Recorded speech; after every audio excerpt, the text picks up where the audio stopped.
Meu nome é Helena, tenho 78 anos, e se há algo que a vida me ensinou é que o coração de uma mãe pode suportar muitas coisas, mas nunca se acostuma com a dor de ser rejeitada pelos próprios filhos.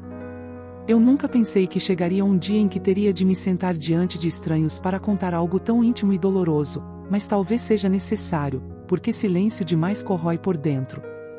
E se eu não falar, talvez outras mulheres, outras avós como eu, fiquem caladas até não terem mais forças.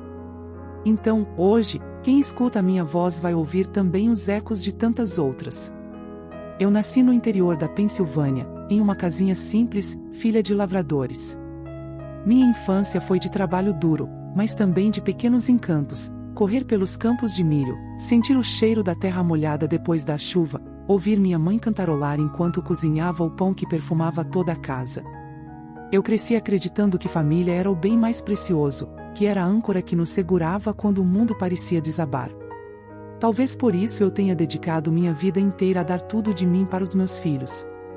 O que eu não sabia é que, no fim da estrada, seria justamente deles que viria minha maior dor. Meu filho, Samuel, foi sempre o mais próximo de mim. Quando era pequeno, era grudado na minha saia, sempre pedindo histórias antes de dormir. Lembro dele pequenino, com os olhos cheios de curiosidade, perguntando: "Mamãe, quando eu crescer, você ainda vai me esperar na janela?" Eu ria e respondia que sim, que mãe sempre espera. Eu nunca imaginei que um dia seria eu a esperar, sentada sozinha, que ele se lembrasse de mim. Passei quase 50 anos como costureira. Minhas mãos, hoje enrugadas e manchadas, um dia foram firmes, capazes de bordar flores tão delicadas que pareciam vivas. Foi com essas mãos que alimentei minha família, que paguei as contas, que garanti os estudos de Samuel e de sua irmã mais nova, Clara. O pai deles, meu falecido marido Arthur, era um homem bom, mas doente. A vida lhe tirou a saúde cedo demais, e grande parte do peso caiu sobre mim. Nunca reclamei. Eu fazia horas extras, virava noites, mas no domingo sempre tinha um almoço na mesa, mesmo que fosse só um frango assado simples com batatas. Meus filhos nunca passaram fome, nunca dormiram sem um cobertor. O que eu não podia dar em luxo, eu dava em amor. Quando Arthur partiu, Samuel já era adulto, recém-casado. Eu me lembro da dor daquele velório, mas também do consolo de acreditar que meus filhos estariam por perto, que a velhice não seria solitária. Eu sempre acreditei que cuidar deles em minha juventude significava que eles cuidariam de mim na minha fragilidade. Mas a vida não cumpre promessas, nem sempre. Alguns anos atrás, tive um derrame leve. Fiquei com algumas dificuldades para andar sozinha, precisava de acompanhamento para as consultas médicas, e o médico disse que não seria seguro viver completamente só. Clara mora em outro estado, longe demais, com uma vida atribulada, 3 filhos pequenos, um marido que vive viajando. Foi Samuel que insistiu: "Mãe, venha morar conosco, vai ser melhor para todos. Assim a gente cuida da senhora." Eu chorei de gratidão. Senti que não estava sozinha. Arrumei minhas roupas, vendi algumas coisas, trouxe só o essencial. No fundo, eu estava até animada, porque achava que teria novamente uma casa cheia, vozes na cozinha, talvez até a companhia da netinha, Emily. Mas, ao chegar, percebi que o tom de acolhimento era diferente do que eu havia imaginado. Raquel, minha nora, sempre foi educada comigo, mas havia uma frieza nos gestos dela.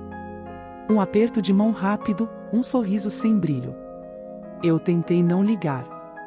Afinal, pensei, são costumes diferentes, talvez ela precise se acostumar com a minha presença.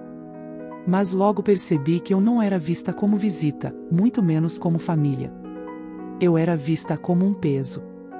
No início, fiquei no quarto de hóspedes, uma peça pequena, mas confortável. Eu estava grata. Porém, poucos dias depois, Raquel começou a reclamar à mesa: "Samuel, sua mãe ocupa espaço demais, a casa fica cheia, a gente não tem mais privacidade." Eu abaixei a cabeça, fingi que não ouvi.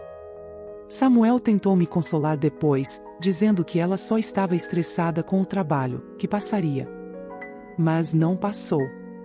Na semana seguinte, meu filho se aproximou com aquele olhar nervoso: evitando encarar meus olhos, e disse: Mãe, talvez seja melhor a senhora ficar no porão por enquanto. Lá tem mais espaço para suas coisas, e a gente consegue organizar melhor a casa. Eu engoli seco. Disse que tudo bem. Eu não queria atrapalhar. Eu nunca quis atrapalhar. O porão não tinha janelas, só uma lâmpada amarela pendurada, o chão de cimento frio e algumas caixas de ferramentas. Eles me deram um colchão inflável e um cobertor fino. Eu tentei organizar minhas poucas roupas em uma mala aberta, coloquei minhas fotos antigas ao lado para sentir um pouco de calor humano. Naquela noite, deitada no silêncio úmido daquele porão, eu chorei baixinho para não ser ouvida. Não chorei pelo desconforto. Chorei porque entendi que, na verdade, eu estava sendo escondida. Eu sabia que não podia reclamar. O simples ato de abrir a boca poderia ser interpretado como ingratidão, e eu não queria causar atritos entre meu filho e sua esposa. Então, eu suportei. Levantava cedo, tentava ajudar na cozinha, dobrava as roupas que encontrava jogadas no sofá, regava as plantas do quintal. Eu queria ser útil, queria mostrar que ainda tinha valor, que minha presença não era apenas um fardo. Mas parecia que quanto mais eu tentava agradar, mais invisível eu me tornava. Raquel me olhava com impaciência sempre que eu entrava na cozinha. Se eu perguntava se precisava de ajuda, ela respondia com um não, obrigada, seco, como quem quer encerrar logo a conversa. Samuel, meu filho, parecia dividido. Às vezes, quando estávamos sozinhos, ele me abraçava, dizia que me amava, que sabia o quanto eu tinha feito por ele. Mas, na frente da esposa, ele se calava. E esse silêncio doía mais do que qualquer palavra dura.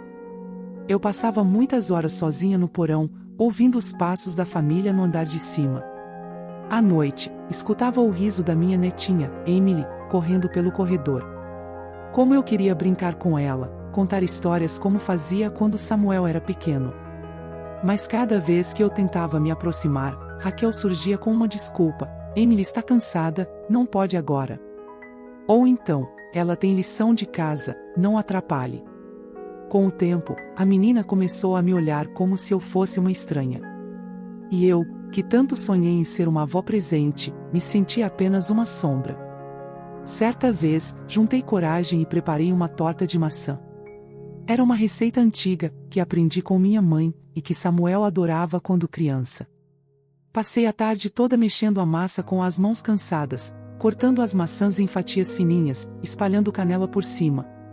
Quando tirei a torta do forno, o aroma se espalhou pela casa, e por um momento, senti esperança. Coloquei o prato na mesa, orgulhosa. Mas Raquel entrou, franziu o nariz e disse: Isso vai estragar a dieta da Emily.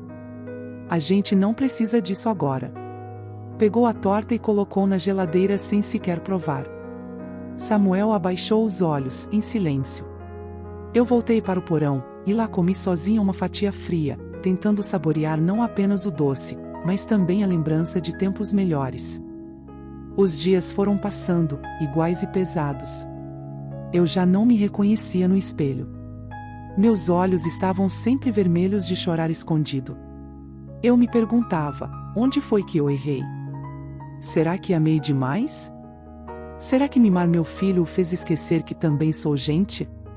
Eu não queria admitir, mas dentro de mim nascia uma amargura silenciosa. E, ao mesmo tempo, uma necessidade de lembrar a mim mesma que eu tive uma vida antes de ser reduzida a um fardo.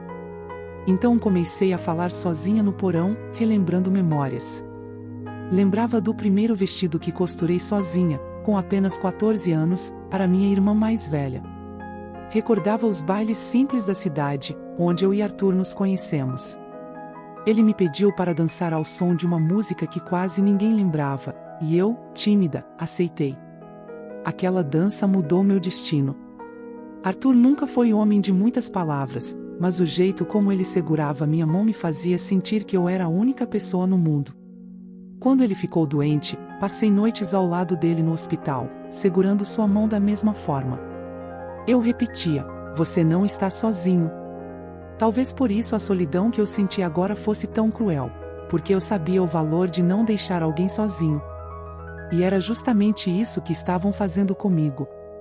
Um dia, enquanto eu lavava minhas poucas roupas numa bacia no porão, ouvi, sem querer, uma conversa no andar de cima. Raquel dizia, com a voz impaciente: Samuel, sua mãe precisa entender que não pode viver aqui para sempre. Ela suga nossas energias, ocupa espaço. Eu não quero que a Emily cresça com essa imagem de velhice triste. Meu coração gelou.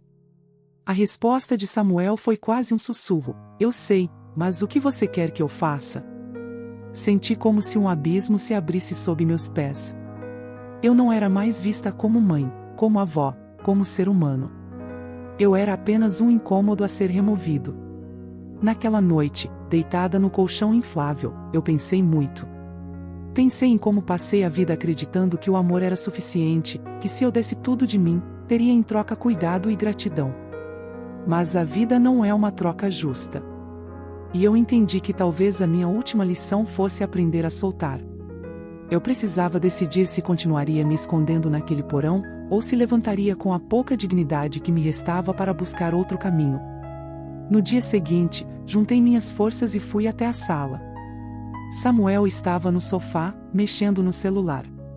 Eu me aproximei e disse, com voz calma, mas firme: meu filho, eu ouvi o que vocês disseram ontem. Eu não quero ser um peso. Nunca quis. Se minha presença aqui incomoda, eu vou embora. Ele levantou os olhos, assustado, mas não disse nada. Nenhuma palavra. Nenhum pedido para que eu ficasse. Só silêncio. E foi nesse silêncio que meu coração se partiu.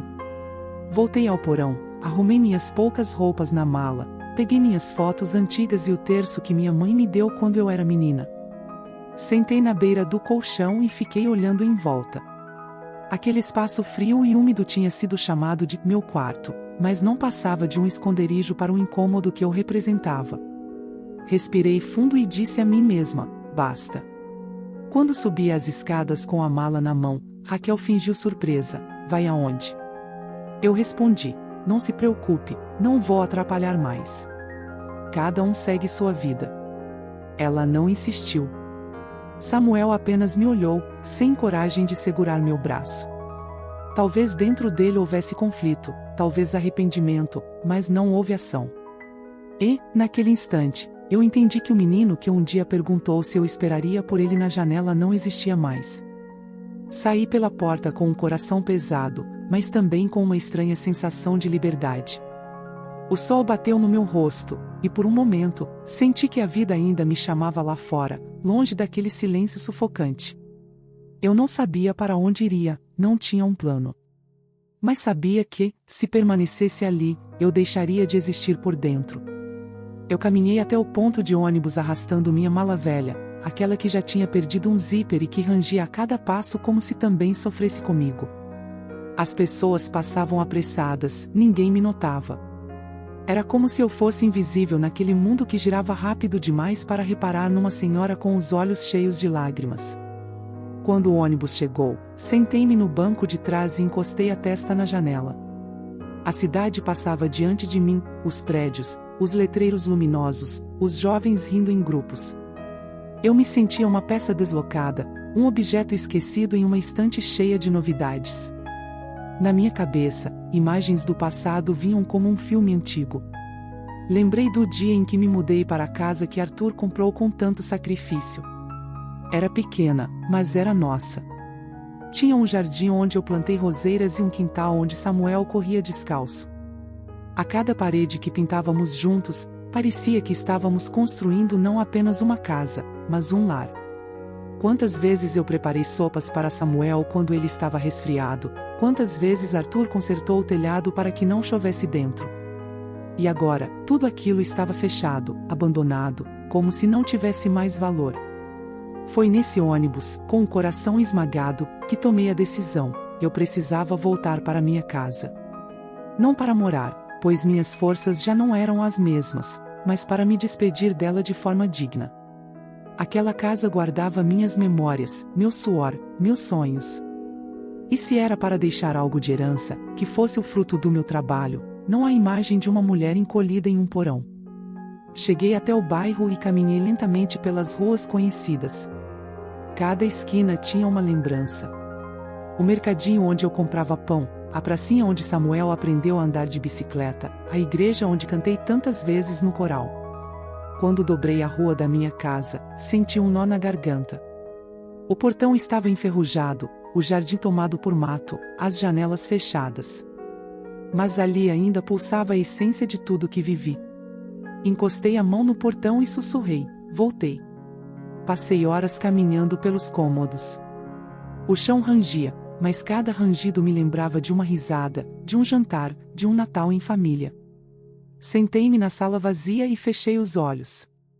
Quase pude ouvir Arthur rindo, quase pude ouvir Samuel pequeno me chamando de mãe. E chorei, não de tristeza apenas, mas de gratidão por ter tido tudo aquilo um dia. Entendi que as lembranças são um tipo de riqueza que ninguém pode tirar. Nos dias seguintes, procurei um corretor. Ele me olhou com desconfiança quando percebeu que eu estava sozinha. Perguntou se tinha certeza, se não queria conversar com a família antes. Mas eu já não tinha dúvidas. Quero vender, disse firme. Quero transformar esta casa em algo que me dê paz. O processo não foi rápido, mas cada assinatura que coloquei no papel foi como cortar um fio que ainda me prendia a uma vida de espera. Enquanto aguardava a venda, passei noites inteiras na casa, dormindo em um colchão improvisado, cercada de caixas com lembranças. Folheei álbuns de fotos, cartas antigas, bilhetes de amor de Arthur que eu guardava como tesouro. Em cada página, eu revisitei quem eu era e quem eu havia me tornado. Às vezes, ria sozinha de alguma lembrança boba, às vezes, chorava tanto que adormecia exausta. Mas nesse processo de despedida, algo dentro de mim foi se curando. Quando o comprador finalmente apareceu, um casal jovem cheio de planos, senti que estava fazendo a coisa certa. Eles falavam com entusiasmo sobre pintar as paredes, reformar o jardim, encher a casa de vida. Eu olhei para eles e pensei: é isso que uma casa merece: risos, crianças correndo, cheiro de comida boa. E, ao assinar o último papel, senti uma mistura de dor e alívio. Era como enterrar um pedaço de mim, mas também abrir espaço para um recomeço. Com o dinheiro da venda, decidi procurar um lugar onde eu não fosse um peso, mas parte de algo maior. Foi então que ouvi falar de Heaven House. Uma casa de acolhimento para idosos, mais diferente das que eu conhecia. Lá, cada residente tinha voz, cada história era valorizada. Eles não tratavam velhice como um fim, mas como uma nova fase. No começo, fiquei receosa. Será que vou apenas trocar um porão por outro tipo de confinamento? Mas quando visitei, fui recebida com abraços, com olhares que me viam. E aquilo fez toda a diferença. Na primeira semana em Heaven House, me senti deslocada, é verdade. Eu ainda carregava o peso do abandono, a dor de ter sido rejeitada por aqueles que deveriam me amar. Mas, pouco a pouco, percebi que não estava sozinha. Cada pessoa ali tinha uma história parecida com a minha: mães esquecidas, pais deixados de lado, avós transformados em incômodos. E, juntos, começamos a reconstruir uma espécie de família. Recordo de uma noite em que todos nos reunimos na sala de estar. Uma senhora chamada Teresa pegou um violão e começou a cantar uma canção antiga. Eu não cantava havia anos, mas a melodia me puxou para fora do silêncio. Juntei minha voz à dela, e de repente estávamos todos cantando, rindo, chorando. Foi a primeira vez em muito tempo que senti calor humano de verdade, sem julgamentos, sem olhares de desprezo. Naquele momento, entendi que, embora eu tivesse perdido muito, ainda havia vida em mim. Eu podia escolher não ser definida pelo abandono, mas pela capacidade de recomeçar.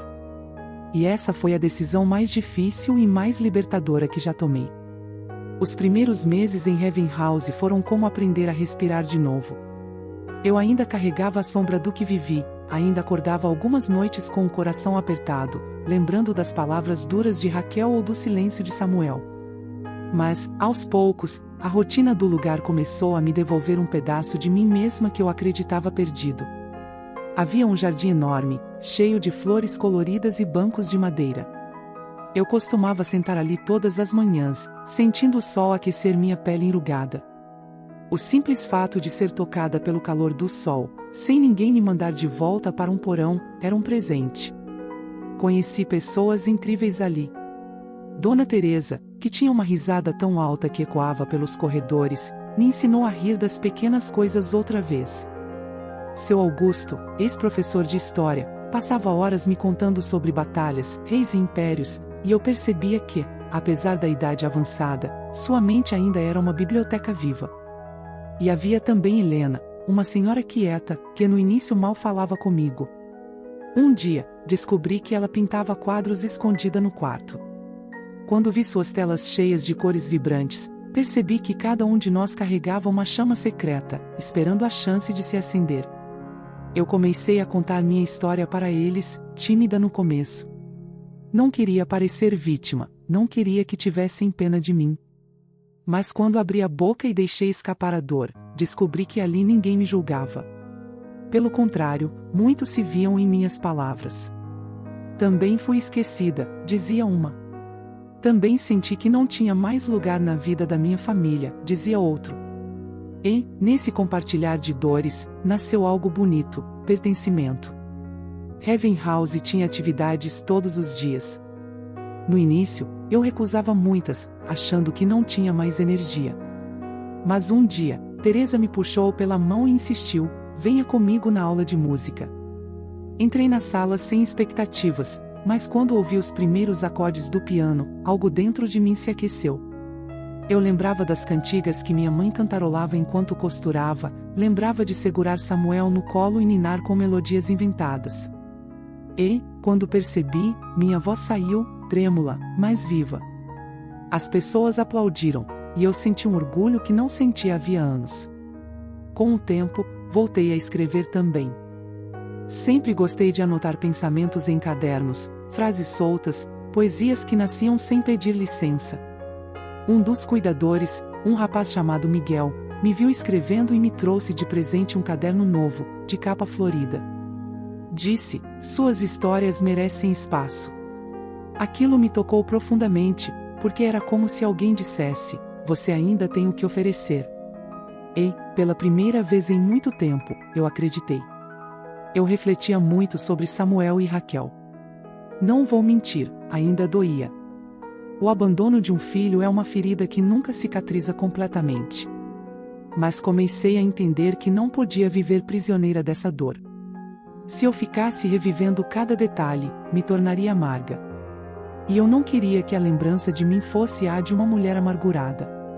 Preferia ser lembrada como alguém que, mesmo machucada, escolheu seguir em frente.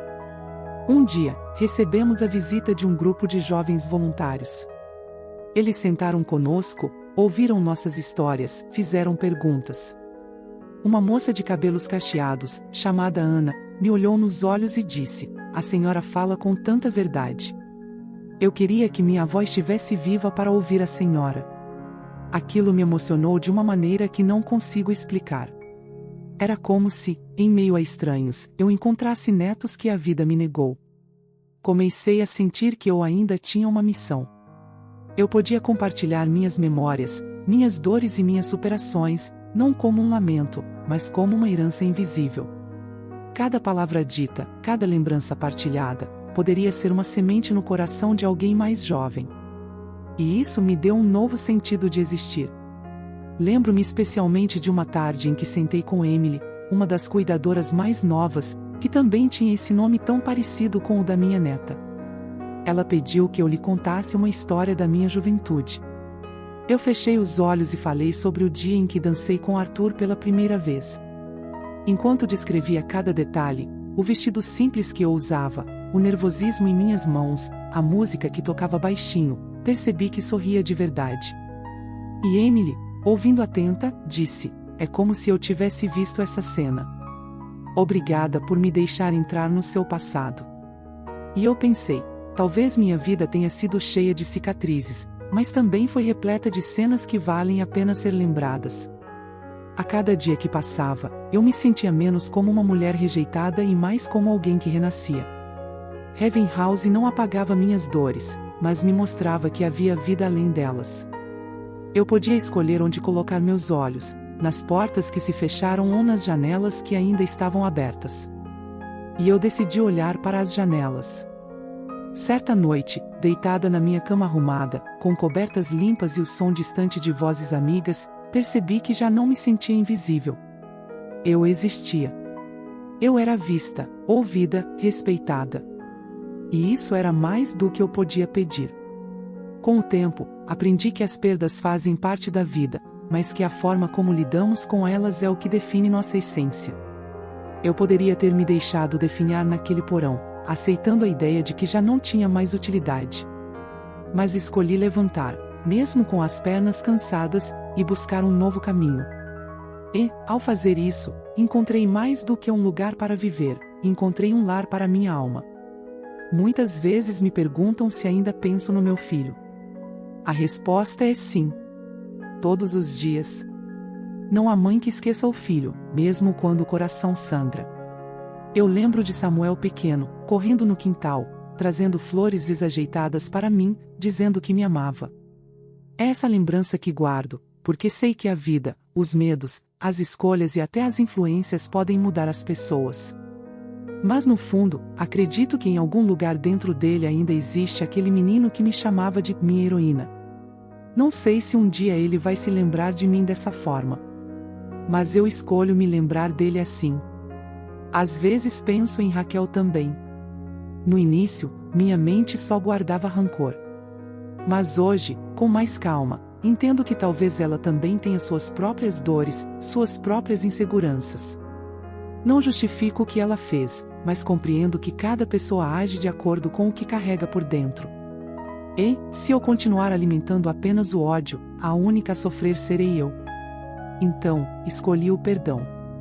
Não porque eles mereçam, mas porque eu mereço a paz. House me ensinou isso, que perdoar não é esquecer, mas libertar-se. É cortar as correntes invisíveis que nos prendem ao passado. E, ao me libertar, eu pude finalmente olhar para frente. Agora, quando acordo e vejo o sol entrando pela janela, eu agradeço.